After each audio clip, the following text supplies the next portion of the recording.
Hah? Nggak usah dikancing. Coba nggak usah digancing lah. Ya, udah ya. Nah. Teman-teman kader saya minta untuk berada di samping kiri karena kita mau yel-yel dulu. Tolong diambil ya, direkam. Itu yel-yel terbaru yang baru kemarin semalam ya. Ya. Baik, saya minta berdiri dulu ya. Kita yel-yel dulu. Oke. Kita yel-yel ya. Masih ingat kalau saya teriak Demokrat? Jenderal. 3 kali. Kemudian closingnya yes. Jadi Demokrat? Jenderal. Oke? Siap ya. Baik. Saya mulai ya. Berdiri itu. Oke. Demokrat? Jenderal. Demokrat? Jenderal. Demokrat? Jenderal. Yes. Thank you. Terima kasih. Baiklah, saudara-saudara sekalian, Assalamualaikum warahmatullahi wabarakatuh. Terima kasih sudah meluangkan waktunya di hari Sabtu ini untuk bersama kami. Kami ingin memberikan sedikit keterangan tentang pelaksanaan atau gugatan yang saat ini berada di Mahkamah Agung maupun di PT UN Jakarta. Untuk mengawali ini, saya perkenalkan dulu. Di samping kiri, Ibu Ayu. Beliau adalah penggugat di Judicial Review. Kemudian Bung Ajrin Duwila, penggugat di PT UN Jakarta. Saya sendiri Hashim Hussein, penggugat di PT UN Jakarta. Dan di samping kanan saya adalah Bung Isnaini, penggugat di Judicial Review Mahkamah Agung. Sebelum kita mulai konferensi pers ini, saya hanya akan membuka dan selanjutnya silakan teman-teman berkomunikasi atau berdialog dengan narasumber yang ingin ditanyakan. Tentunya sudah pegang rilis masing-masing ya. Itu hanya sekedar oret-oret, nanti akan ada kejelasan lebih lanjut dari teman-teman yang saat ini menjadi penggugat baik di Mahkamah Agung maupun di PT UN. Baiklah saudara-saudara, kita harus mengakui dan kita semua sadar bahwa Partai Demokrat ini adalah partai yang terbuka, modern, dan demokratis. Itu tidak bisa kita sangkal karena didirikan pada tahun 2001 oleh 99 orang pendiri dengan tujuan untuk lebih memaslahatkan masyarakat Indonesia. Tetapi dalam kurun perjalanannya, Demokrat mengalami sedikit goncangan demi goncangan. Kalau kita melihat data yang ada di tangan teman-teman, ADART pada tahun 2020 yang dihasilkan di Kongres 5 Partai Demokrat di Jakarta, itu jelas-jelas memanipulasi pendiri Partai Demokrat yang dari 99 orang hanya menjadi 2 orang, yaitu Bapak Susilo Bambang Yudhoyono dan Bapak Vence Rumangkang almarhum. Kemana yang 98 orang? Kenapa saya sebut 98? Kan tadi saya ngomong 99. Kemudian kok berkurang 2 kok jadi 98? Karena SBY tidak tercantum di dalam akte pendirian Partai Demokrat. Maka ada 99 nama pendiri Partai Demokrat. Kemudian di dalam ADART juga, ADART tahun 2020 itu syarat dengan atau kental dengan manipulasi. Sehingga kepentingan-kepentingan, hak-hak para kader diambil begitu saja. Padahal mereka ini yang berjuang. Mereka ini yang ada di ujung tombak. Hal itulah yang membuat para kader tergerak untuk menggerak atau melaksanakan kongres luar biasa pada tahun 2021 lalu. Tahun ini bulan Maret, dan pada saat ini kita masuk kepada judicial review dan PT UN untuk menguji materi yang ada di dalam ADART. Selain itu, ada juga selentingan informasi, selentingan berita yang kita dengar belakangan ini bahwa KLB ditolak. Itu adalah pembicaraan lalu pada bulan Maret, pada bulan Mei. Jadi informasi ini sebenarnya memang sengaja dibiaskan seperti itu. Kami sadari bahwa itu memang adalah permainan atau trik yang dimainkan oleh kubu AHY. Baiklah saudara-saudara, saya tidak mau panjang lebar dalam opening ini, nanti closingnya saya akan buat lagi. Saya mungkin akan memberikan kesempatan pertama kepada Bung Isna ini untuk memberikan atau memaparkan kepada saudara-saudara sekalian, teman-teman semua, apa yang terjadi pada diri dia belakangan ini dan kenapa sampai beliau bersikap atau mengambil keputusan untuk menggugat JR. Oh baik, sebelum ke Bung Isna ini saya ke Bung Ajrin Duwila. Ajrin Duwila ini adalah penggugat di 154 PT UN Jakarta. Baik, silakan Bung Ajrin. Terima kasih, bismillahirrahmanirrahim. Assalamualaikum warahmatullahi wabarakatuh. Selamat sore, salam, om swastiastu. Senior saya, abangda saya yang saya hormati, saya cintai, saya banggakan, Bang Hasyim Hussein, para pimpinan Ketua DPC Partai Demokrat, sekaligus penggugat JR yang saya hormati, saya banggakan, tuan rumah yang berkenan untuk mengizinkan kami menggunakan tempatnya sebagai tempat press conference, kawan-kawan media yang kami hormati dan kami banggakan. Sebenarnya tidak banyak hal yang ingin saya sampaikan di sini. Yang pertama mendasar adalah kenapa sehingga kami itu berkeinginan mengajukan gugatan ke PT UN maupun ke judicial review. Kita lihat dari anggaran dasar anggaran rumah tangga dulu. Kita masuk satu persatu. Anggaran dasar anggaran rumah tangga itu apa yang menjadi alasan kami untuk mengajukan gugatan? Anggaran dasar anggaran rumah tangga kita lihat dari satu proses. Proses terciptanya anggaran dasar anggaran rumah tangga itu tidak demokratis dan tidak sesuai dengan amanah undang-undang. Kenapa demikian? Karena anggaran dasar rumah tangga itu dibahas di luar Kongres. Sehingga berhentilah menyebarkan hoax secara nasional. Dengan posisi ini, kami bisa menduga, patut menduga bahwa pimpinan Partai Demokrat yang dipimpin oleh AHY itu telah melakukan pembohongan kepada negara melalui Kumham. Kenapa saya katakan demikian? Salah satu syarat administrasinya tidak terpenuhi. Apa itu? Anggaran dasar anggaran rumah tangga tidak dibahas dalam Kongres. Kok bisa Kumham menerbitkan SK anggaran dasar anggaran rumah tangga?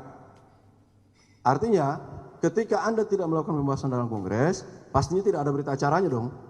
Kalau tidak ada berita acaranya, kok bisa syaratnya terpenuhi? Itu asumsi logikanya. Sehingga inilah menjadi dorongan kami. Yang kedua, kita masuk dari poin pasal per pasal. Pasal-pasal pun mungkin saya tidak banyak menguraikan, Abangda, saya tidak banyak menguraikan. Pasal yang pertama, di mana letak ketidakdemokratisasinya? Satu, mengenai pasal yang mengatur tentang majelis partai. Di situ ada salah satu klausul yang menyatakan bahwa calon ketua umum disetujui oleh majelis tinggi, ketua majelis tinggi. Di sini sudah secara nyata mengatakan membatasi, mengekang hak kader untuk dipilih. Kenapa tidak diserahkan saja kepada pemegang hak suara? Kenapa tidak diserahkan saja melalui satu proses penjaringan yang benar-benar qualified dan terbuka? Nah, ini dua poin utama. Yang kedua, mengenai pasal-pasalnya itu juga, kan kemarin saya juga dengar, kan ada ruang untuk kader itu menyampaikan gugatannya di Mahkamah Partai, dilindungi undang-undang. Itu benar. Tapi kenapa kami tidak masuk ke situ? Kita lihat lagi di dalam pasal yang mengatur tentang saya mengajak seluruh kader Partai Demokrat di seluruh Indonesia warga negara masyarakat seluruh Indonesia yang berkesempatan dan berkeinginan membaca, silahkan Anda lihat sendiri. Di dalam pasal yang mengatur tentang majelis partai itu, Mahkamah Partai ya, Mahkamah Partai itu ada satu klausul yang menggelitik di situ adalah hasil sidang oleh 9 hakim Mahkamah Partai itu sifatnya rekomendasi, direkomendasikan kepada pimpinan partai DPP untuk dilaksanakan, ketua DPP untuk dilaksanakan. Artinya ini juga sudah bertentangan. Kenapa demikian? Karena perintah undang-undang keputusan majelis partai itu sifatnya Mahkamah Partai, Mahkamah Partai itu sifatnya adalah final dan mengikat. Yang bisa membatalkan itu ada di pengadilan negeri. Ketika sifatnya rekomendasi berarti bisa dilaksanakan, bisa tidak dong. Tapi kalau misalnya sifatnya perintah berarti tidak ada pilihan lain. Nah, ini dua hal yang secara umum bisa kami gambarkan ketidakdemokratisasian yang ada di dalam Partai Demokrat itu sendiri. Kemudian kita bicara tentang begal. Ya, saya menyarankan ke kawan-kawan yang selalu menggunakan kata begal. Mari kita lihat, siapa sih sebenarnya yang membegal ke Partai Demokrat? Apakah kami kaders ataukah Anda yang di seberang sana? Kami sebagai ketua DPC telah berkorban membesarkan partai ini di daerah kami masing-masing. Masa iya kami membegal partai kami sendiri? Yang begal itu kita lihat, biarlah publik yang menilai. Satu, seperti yang disebutkan tadi, sejarah partai. Partai ini didirikan oleh 99 pendiri. Tetapi kemudian di dalam mukadimah partai itu berubah menjadi 2 orang. Apakah Anda berniat membegal para pendiri? Kemudian 2 orang itu, satu Pak SBY sebagai founding fathers, Pak SBY yang kami hormati, kami banggakan sebagai founding fathers. Yang kedua almarhum Vence Rumangkang, semoga beliau tenang di alam sana. Apa maksudnya? Kenapa harus menulis Pak Vence Rumangkang sementara masih ada pendiri lain yang masih alhamdulillah masih hidup sampai saat ini? Apakah ini sebagai satu bentuk atau keinginan bahwa ingin mengaburkan sejarah partai? Walau alam insawab. Tapi jika memang itu terjadi, maka sesungguhnya pembegal partai itu adalah Anda yang menyusun ini. Itu dari sisi anggaran dasar, anggaran rumah tangga yang mukadimahnya. Yang kedua, kita berbicara tentang begal. Begal ini juga kami yang ada di sini itu mengalami satu proses intimidasi politik yang luar biasa dahsyatnya. Kami didatangi, diiming-imingi, nanti untuk lebih jelasnya mungkin kesempatan ke Pak Isna ini untuk bisa menjelaskan. Kami diajak ngopi, dilakukan pendekatan secara kekeluargaan. Artinya apa? Anda berusaha membegal kami. Sebagai penggugat, Anda membegal untuk kami dengan niat dan tujuan, mohon maaf, tanda petik, kami menduga Anda membegal kami untuk mencabut gugatan kami. Berarti gimana dong? Kita mencari keadilan, kami adalah pencari keadilan. Kalaupun misalnya ada kemarin di 104, ada satu kawan kami telah mencabut gugatan, ya mungkin sekarang ada salah satu kawan kami juga yang kami menduga dia adalah korban pembegalan. Kalaupun benar ya dia adalah korban pembegalan, maka mungkin dia belum divaksin dengan vaksinnya belum lengkap tuh, vaksin perjuangannya belum lengkap. Ya, jadi komitmen perjuangannya masih dipertanyakan, masih diragukan. Ini adalah upaya-upaya yang amoral yang dilakukan oleh kubu di sana. Kalaupun memang benar tujuannya adalah untuk itu. Nah, kami tegaskan bahwa kami yang ada di sini itu benar-benar mencintai partai ini, ingin mengembalikan Partai Demokrat yang menjadi partai yang demokratis. Kami yang ada di sini sebagai representasi dari para pejuang KLB bersama Jenderal, kami berkomitmen dan berkeinginan mengembalikan partai ini menjadi partai yang demokratis, partai yang benar-benar kembali ke apa istilahnya, kedaulatannya itu dikembalikan ke tangan rakyat, partai yang terbuka, partai menjadi rumah besar untuk semua orang. Mungkin itu saja yang bisa kami sampaikan. Sebelumnya kami tekankan bahwa jangan pernah bermimpi dan berkeinginan untuk mempengaruhi kami mencabut gugatan. Untuk memperjuangkan kebenaran Partai Demokrat, setengah jengkal pun kami tidak akan mundur. Itu yang kami tegaskan. Mungkin itu saja, terima kasih. Billahi taufiq wal hidayah. Wassalamualaikum warahmatullahi wabarakatuh. Baik, terima kasih Bung Ajrin. Semoga apa yang disampaikan Bung Ajrin tadi memang benar-benar bisa menjadi masukan buat teman-teman media. Karena yang langsung memberikan informasi kepada masyarakat luas adalah teman-teman media. Kalau ada istilah, karena saya sendiri orang media ya, kalau ada istilah, kalau ada matahari di langit yang bersinar, yang menyinari bumi ini hanya dua, matahari di langit dan pers di bumi.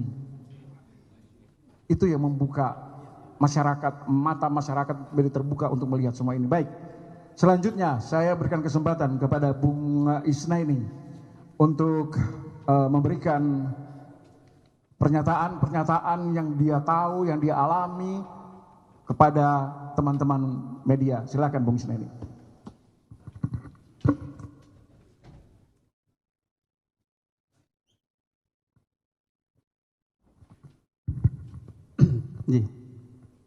Bismillahirrahmanirrahim.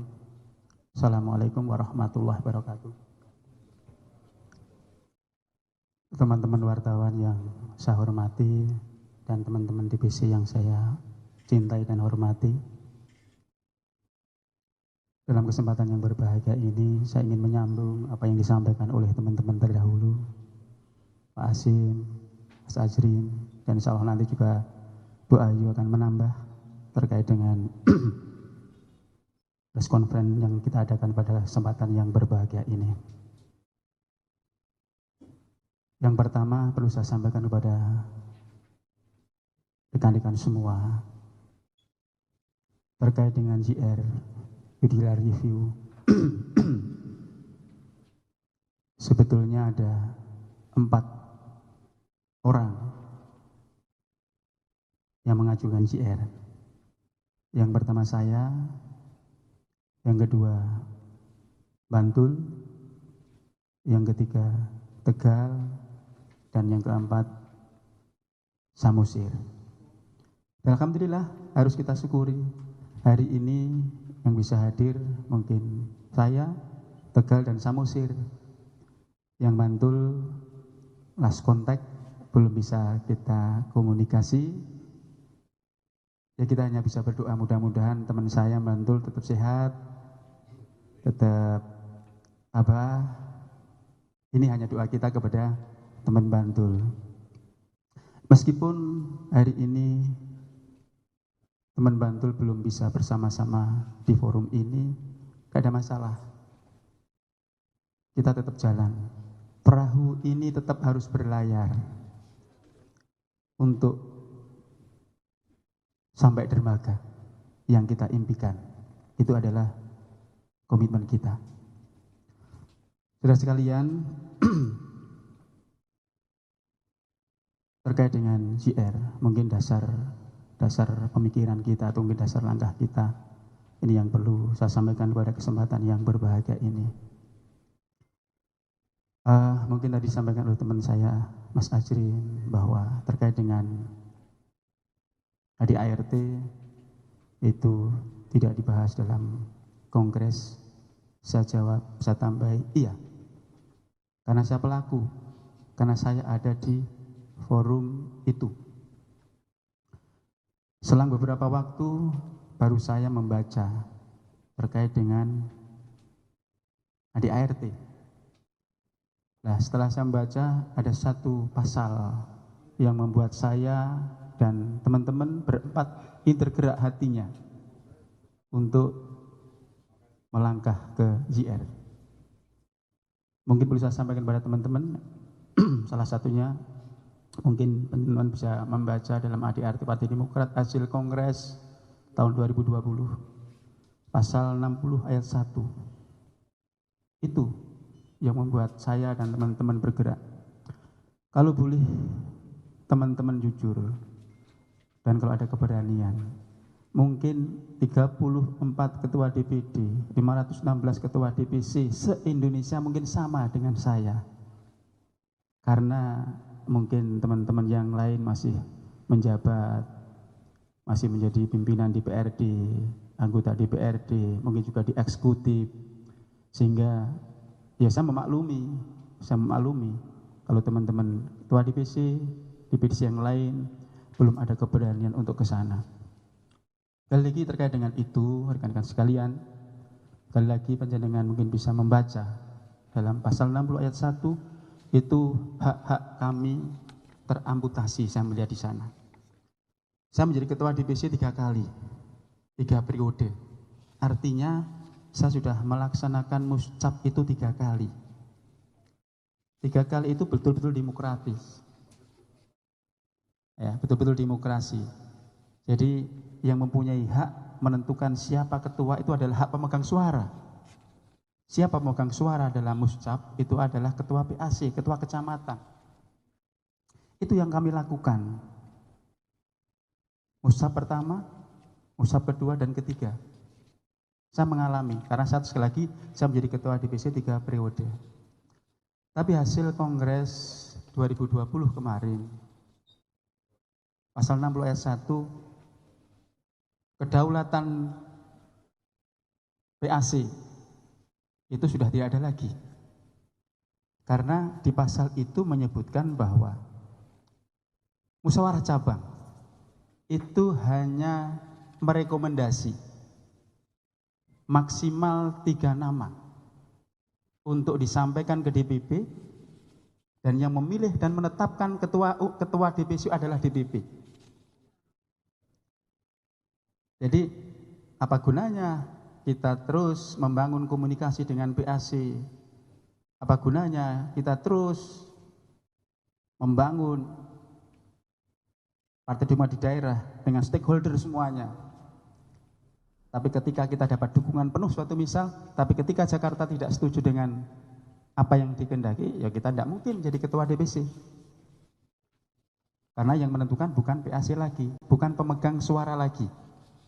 Yang menentukan adalah DPP. Itu salah satu dasar yang saya dengan teman-teman melangkah untuk ADART ini diuji materi di Mahkamah Agung. Saya berharap dan saya yakin majelis akan bertindak objektif, sehingga keputusan pun juga akan objektif. Saya berjalan sesuai dengan nurani saya berjalan sesuai dengan apa yang saya lihat, apa yang saya rasakan. Saya ingin berjuang bagaimana demokrasi di Partai Demokrat ini bisa berjalan dengan baik, sesuai dengan cita-cita luhur pendiri Partai Demokrat. Itu. Selanjutnya yang mungkin juga perlu saya sampaikan. Ya memang saya berteman berempat, berlima ini memang saat ini memang dalam kondisi mungkin Pak Hasim menyampaikan intimidasi. Jadi ya hal yang wajar lah. Jadi Mas AHY upaya bagaimana kita ini bisa mencabut di 154 maupun di JR-nya. Dan hari ini kemarin saya juga didatangi bagaimana saya bisa mencabut itu. Tapi sekali lagi Bapak sekalian, komitmen itu buat saya adalah harga mati. Komitmen buat saya adalah itu harga nama saya. Ketika saya sudah tidak memegang komitmen, berarti apalagi dengan iming-iming nominal rupiah, berarti harga saya ya sebesar itu. Janganlah, saya tidak mau nama saya bernilai nominal rupiah. Kita nggak usah takut, kita nggak usah bersedih. Dalam perjuangan ini bisa menang, bisa kalah. Yang jelas sekali lagi, saya berjuang ini dalam rangka menegakkan demokrasi. Mudah-mudahan semacam ini memang banyak, mungkin penjenengan semua, ini wartawan semua kan bisa melihat di statement-statement di luar bahwa pengujian ADART sebuah parpol itu tidak ada dan belum pernah di Mahkamah Agung. Kalau ini nanti terjadi dan hakim memutuskan dengan objektif membatalkan ADART hasil Kongres 2020, ini suatu gebrakan awal demokrasi di Indonesia. Ya mungkin teman-temannya kan tercatat dalam lembaran sejarah demokrasi Indonesia. Ini mungkin satu-satunya pertama kali Partai Demokrat yang mengikut ADART-nya. Ini. Dan selanjutnya perlu saya sampaikan kepada rekan-rekan sekalian, saya bermohon khususnya kepada Prof. Mahfud MD. Nah, ini adalah urusan internal kami. Saya akan hormat kepada beliau manakala beliau memposisikan diri seorang negarawan. Saya akan hormat dengan sepak terjangnya beliau hari ini. Prof. Mahfud MD luar biasa. Saya salut, saya kagum. Tapi sekali lagi, dalam urusan ini yang paham internal adalah saya dengan teman-teman. Prof. Mahfud MD di luar Partai Demokrat. Tidak elok kalau statement terlalu jauh terkait dengan Demokrat. Sekali lagi, saya akan hormat, saya akan takzim kepada beliau manakala beliau memposisikan diri sebagai negarawan. Terus selanjutnya yang perlu saya sampaikan, kami berempat dalam beracara di MI memang jauh dari paham. Untuk menyusun argumen-argumen itu memang kami berempat jauh dari paham dan sempurna. Untuk itu kami bersepakat berempat, ini inisiatif kami. Kalau di luaran itu adalah ada nama Pak Jenderal Purnawirawan Muldoko, no, tidak ada. Itu adalah murni pemikiran kami berempat. Ini di luar Pak Muldoko. Saya sampaikan pada kesempatan yang berbahagia ini. Jadi ketika saya berempat, terutama saya, waktu itu menyampaikan surat kuasa kepada Pak Yusril, ya sudah, kita di luar Pak Jenderal Purnawirawan Muldoko. Kenapa saya dan teman-teman mengambil Pak Yusril? Komitmennya jelas. Jadi kalau di luaran ada mungkin opini atau apapun yang berkembang terkait dengan nominal rupiah, kemarin waktu bicara dengan saya tidak ada.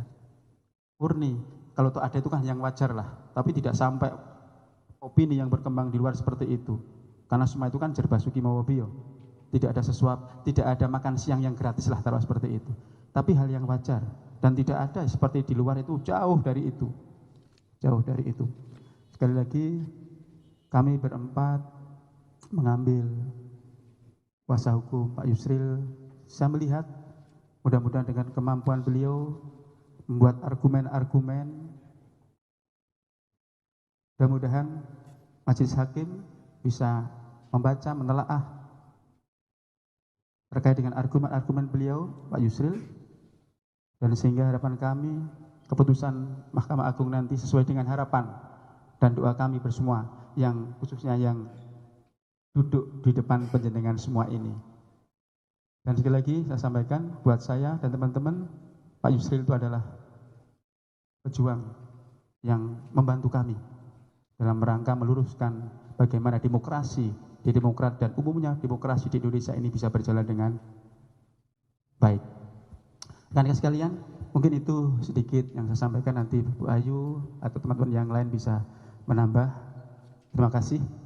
Assalamualaikum warahmatullahi wabarakatuh. Baiklah, terima kasih Bu Kisneni.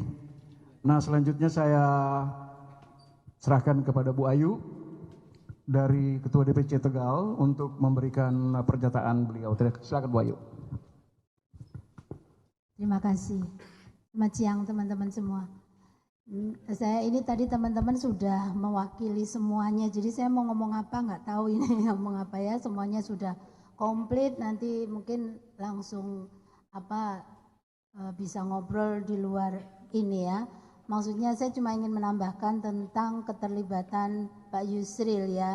Jadi Pak Yusril dengan kita berteman, maksudnya begini, saya dari akademisi ya, kebetulan saya juga dosen, saya kebetulan juga banyak teman-teman alumni dari Undip ya, saya juga kebetulan sekolah saya S3 doktor saya, jadi saya banyak luas untuk bertemu dengan Pak Yusril. Kita dengan teman-teman berempat kita ngobrol sharing-sharing biasa tadinya. Terus kita ngomong gimana Bapak kita seperti ini, kita tentunya juga prihatin ya dengan kondisi Partai Demokrat seperti itu. Akhirnya dari beliau, ayo silahkan kalau yang teman-teman mau bagaimana kita rembukan, kita rundingan seperti itu. Terus saya juga menyampaikan, tapi kita nggak bisa bayar Prof, karena Prof kan sangat luar biasa terkenalnya, kita khawatir ya. Nggak apa-apa kita berteman, kita teman ayo seperti itu. Jadi kalau rumor yang mengatakan di luar sampai 100 miliar dan sebagainya kita jadi nggak enak sendiri. Tapi kita ada hikmahnya kita ketemu Prof Yusril ya. Dengan kondisi seperti ini akhirnya orang muncul dikira di belakang kita Pak Muldoko. Kan saya seneng gitu ya. Padahal Pak Muldoko nggak ngerti apa-apa gitu kan. Jadi kita jadi seneng. Jadi bahwa kita ditanggapi seluruh Indonesia bisa tahu tentang JR ini ya.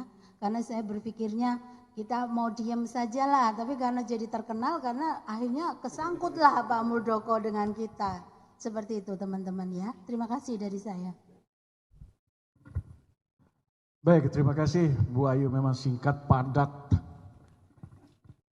Masih ada tambahan Ajrin? Masih ada tambahan Ajrin? Oke, silakan. Jadi mungkin enggak, ini saya perjelas aja. Yang tadi yang saya maksud dengan intimidasi politik itu, bahwa kami dihubungi oleh beberapa oknum yang di kubu AHY dengan target dan tujuan yang diduga untuk mempengaruhi kami. Salah satu bentuknya adalah ini. Ini salah satu bentuk WA. Ini dia WA-nya ke salah satu kawan kami sebagai penggugat JR. Yang saat ini beliau tidak hadir dan menurut keterangan dari kawan-kawan kami beliau udah sulit dihubungi. Ya, ini salah satu bentuk WA. Mungkin saya bisa bacakan. Kami pasukan enggak diopenin lah, sama artinya diopenin ini kan kita nggak dapat apa-apa itu loh. Nah seperti ini adalah salah satu bentuk upaya untuk mendekati para penggugat. Dah? Oke. Terus yang ini beliau sendiri ini didatangi oleh salah satu pimpinan yang ada di AHY. Tujuannya sama. Membicarakan tentang hal ihwal terkait dengan gugatan. Nah, jadi kami tidak membicarakan sesuatu yang bersifat hoax atau lain sebagainya. Kami bicara ini adalah fakta. Ini kami tidak menuduh, tapi ini adalah bukti-buktinya.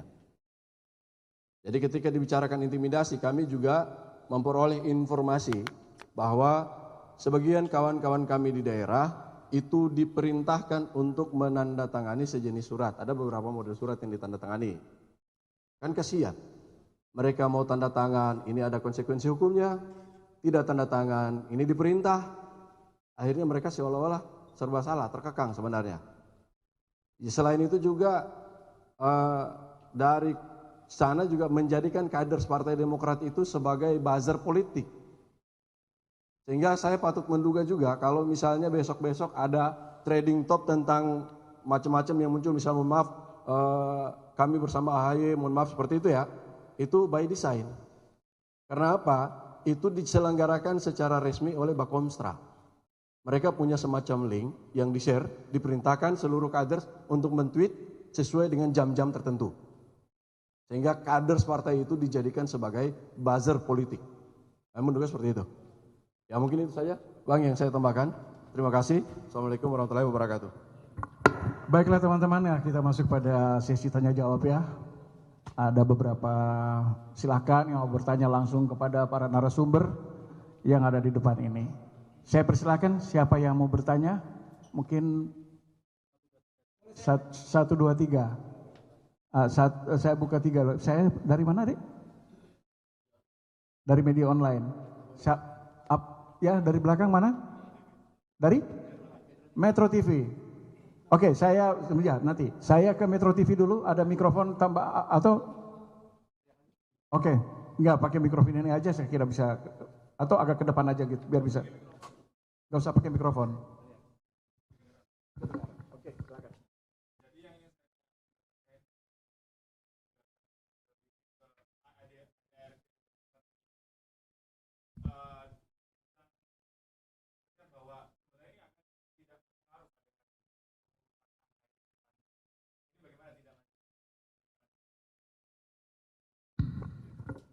Baik, Bang Ajri Najab.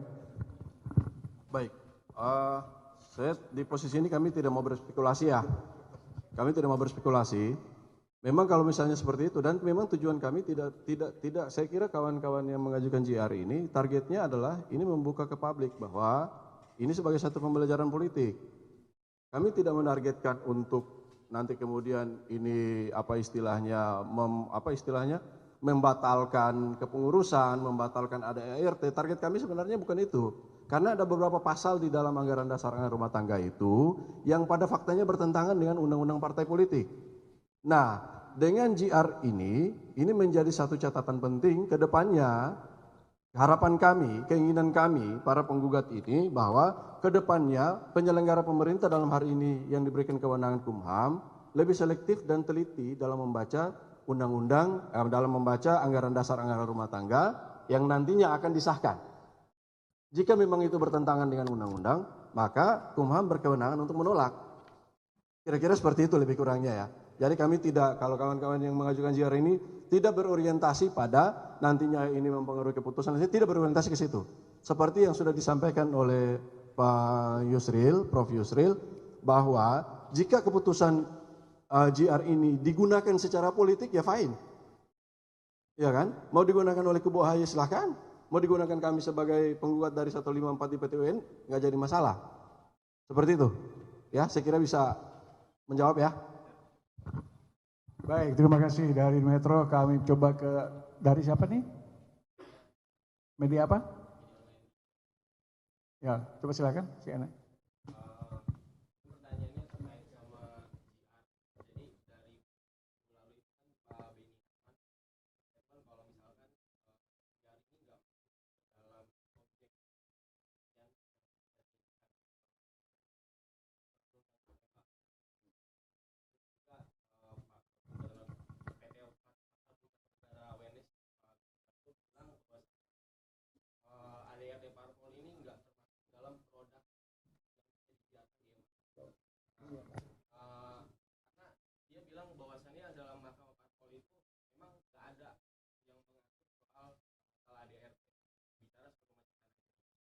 Nah, dugaan dari Pak Agus Dewanto bilang bahwasannya ini jadi bagi Pak Yusril untuk nah, dari dua statement itu kira-kira untuk Pak Ajrin ya atau Bapaknya gimana?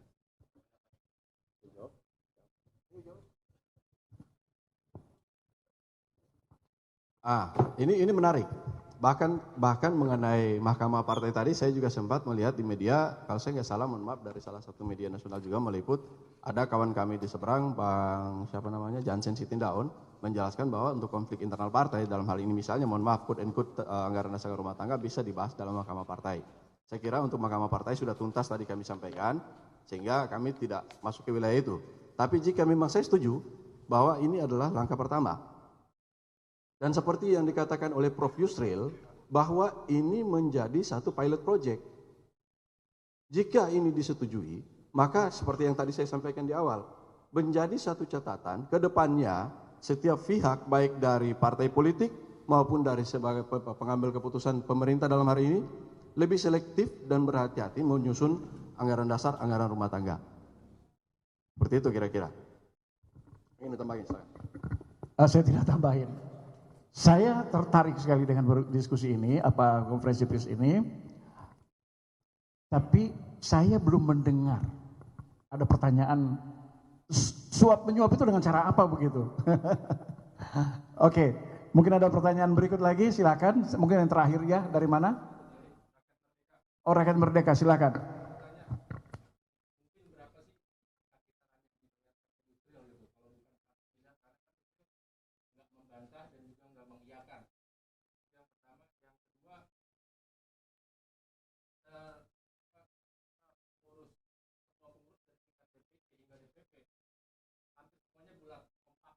Menyerang balik Demokrat KLB gitu. Terkesan mereka seolah solid gitu. Apakah hal itu membuat Demokrat KLB ciut gitu? Mental Demokrat KLB ciut dengan kompakan mereka gitu.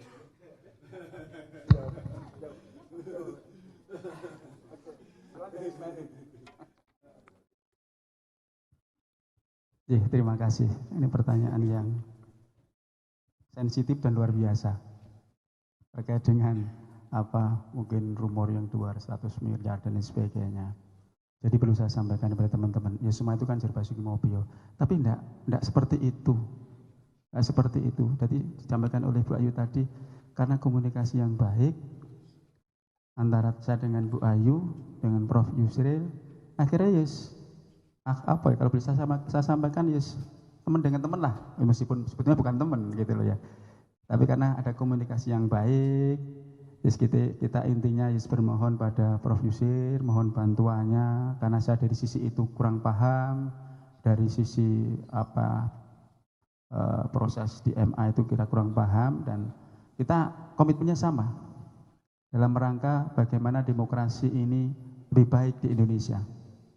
Dan mungkin saya menyambung di depan tadi, kalau ini nanti dikabulkan oleh MA, ini suatu terobosan yang sangat luar biasa. Betul, masalah ini belum pernah MA menangani, betul, semua mengakui. Tapi ini suatu terobosan baru, mudah-mudahan kalau ini nanti sekali lagi dikabulkan, saya yakin partai-partai yang lain juga akan berpikir bagaimana menyusun ADART ini sesuai dengan apa yang demokrasi harapkan. Itu yang pertama. Terus yang kedua terkait dengan nyali ciut atau tidak, ya memang gini teman-teman, mohon maaf sebelumnya, hari ini memang opini yang dibangun oleh Mas Ahy dengan teman-teman sangat luar biasa, sehingga apa yang terpatri di masyarakat luas itu begitu luar biasa dan dahsyatnya.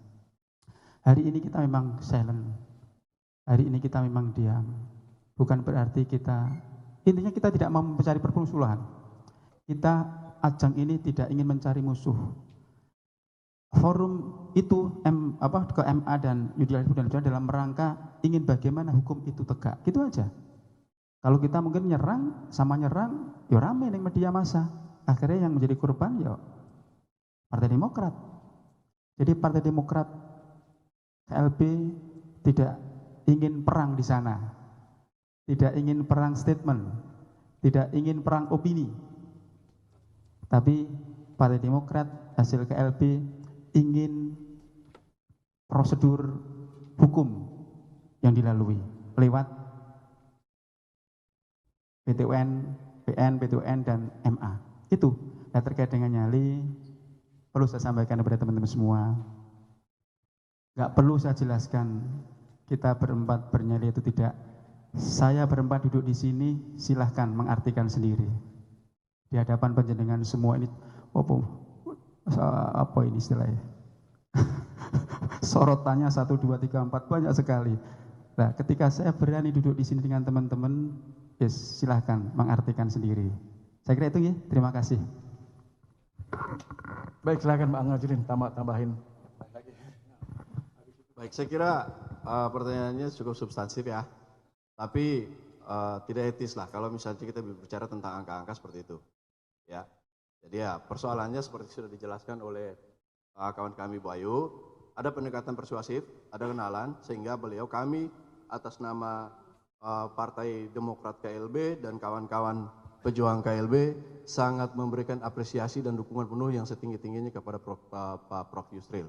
Beliau berkenan dengan segala kelapangan hati, berkenan untuk membantu kami melalui gugatan JR oleh 4 kawan kami. Jadi saya kira tidak etis lah kita berbicara mengenai angka-angka. Tapi yang pastinya apa yang disampaikan di sana itu hoax. Itu aja, ya. Baiklah teman-teman, saya kira udah ya, udah jelas. Saya kepengen ulang lagi yel-yel ini ya, supaya Demokrat, Demokrat, Demokrat, yes. Baik, sebelum saya menutup, karena saya tahu teman-teman pasti mengejar waktu untuk tayang ya, kemudian teman-teman yang lain juga tuh deadline dan sebagainya. Saya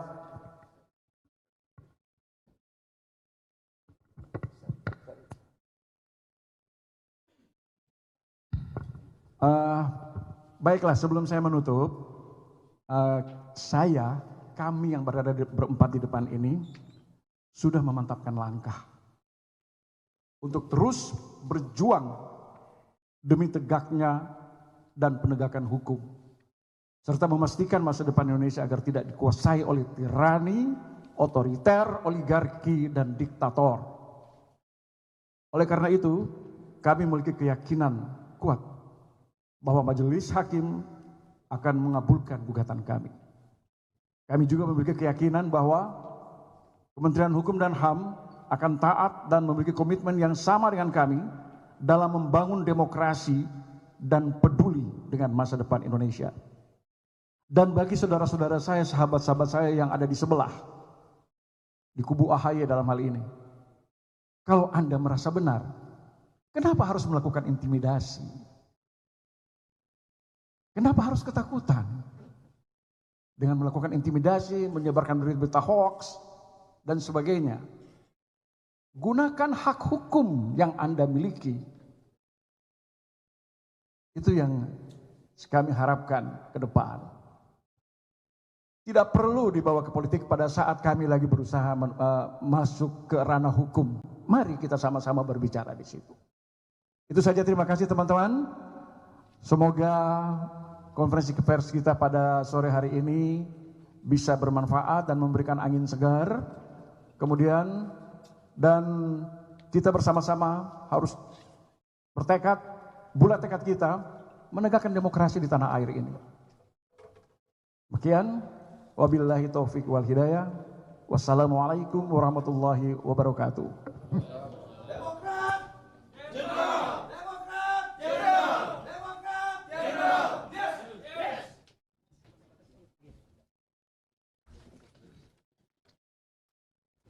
Dan yang itu tolong nanti kalau misalkan itu linknya, kalau yang online bisa linknya di share ya.